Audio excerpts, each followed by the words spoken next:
Alright, so we're going to go ahead and get started here on the dry brine.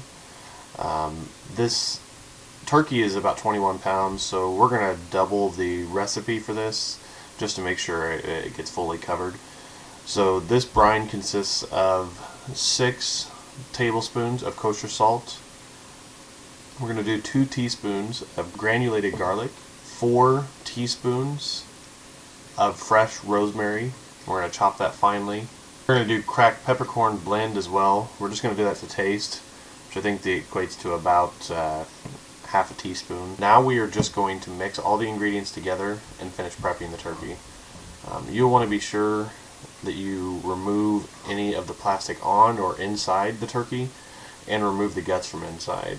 Once that is complete, we just add the dry brine all over the skin of the turkey and make sure to get the bottom and the inside of the turkey as well. We want to make sure this turkey is fully covered. We're going to actually use this entire brine. With the brine on, we're going to wrap this turkey in saran wrap and put it back in the fridge. Allowing this to sit with the brine will add flavor and moisture back into the turkey by drawing the natural juices from the turkey and adding flavor. Ideally, you could do this for about 3 days. In our situation, we kind of lost track of time and did not get it done, so we're actually just going to put it in there the morning before we start it, so it'll only brine for about 12 hours in our case. Nonetheless, it should still serve its purpose and should still add plenty of flavor into that turkey. Since we are planning to serve this turkey in about 12 hours, we're going to go ahead and get it prepped for the smoker. The first step is going to be to make and apply the rosemary garlic butter. For this step, we set out 4 sticks of unsalted butter to soften at room temperature a couple hours prior. With the butter softened, we can go ahead and mix the ingredients together. We will add 8 small cloves of garlic minced, 2 teaspoons of fresh rosemary chopped finely, a couple pinches of kosher salt, and a couple teaspoons of cracked peppercorn blend. If you are making this in advance, you can refrigerate it after mixing it and then bring it to room temperature before you apply it.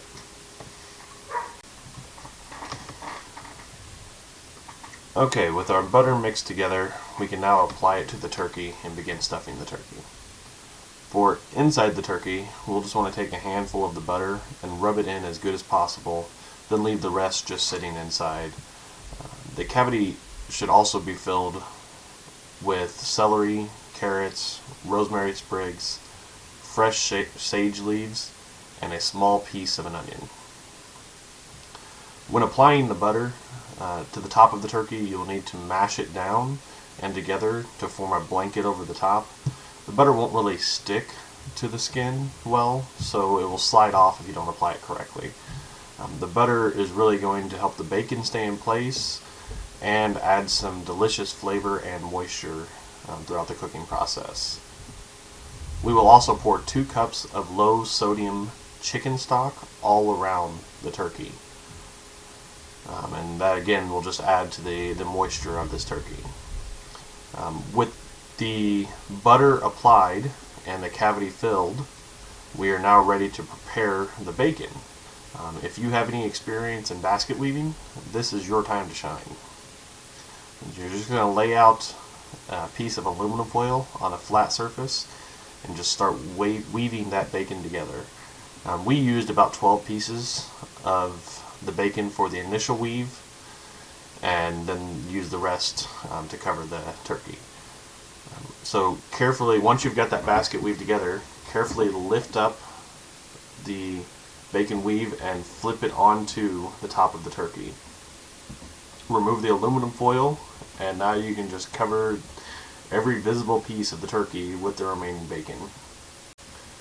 We used the entire 3 pounds of thick cut bacon and easily covered this 21-pound turkey. Alright, the prep work is done and we are ready to start cooking.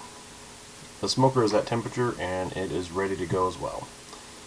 The turkey is a little large for my smoker, but with some maneuvering I can make it work. We will smoke this overnight and into the morning for about 10 hours. I got a couple hours of sleep earlier while my wife did the prep work, so now I will just get to nap periodically throughout the night and check the smoker every couple of hours to ensure it stays around 250 degrees temperature all night.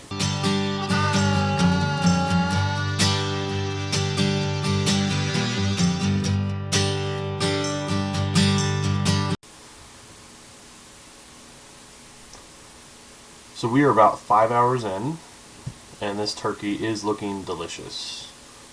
The bacon won't look like that when it's done, but it does look tasty right now. The internal temperature is around 130, and it's rising right on schedule. So it looks like this will be done in about the 10 hours that I initially expected.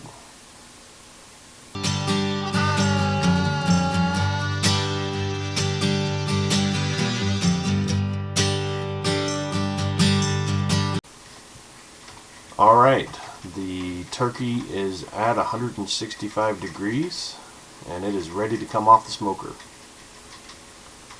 I will just set it out for close to an hour for resting, and then at that point it'll be ready to slice up. Okay, our next step is to separate the bacon from the turkey. Some of this bacon is going to come off black but still chewy and edible. Some are charred beyond anything most would eat, and some of the pieces will be soft and juicy. I typically feed the dogs the really charred pieces and put the rest in a bowl for everyone to pick at. So the bacon is now separated and we can begin slicing the turkey. I will just start with slicing the skin from the breast to the leg. When the skin is sliced, the leg just pulls apart with ease. I will do the same on the other side. Now I will slice down the middle of the turkey to separate the breast pieces from the bone. I'm going to take these off in large chunks and then I'll slice them later. The meat is so juicy and tender that the knife cuts through with ease. When I get the majority of the turkey out, I save some of the juice and pour it on the sliced pieces. I also gather the veggies and put them in a separate container for anybody that wants them.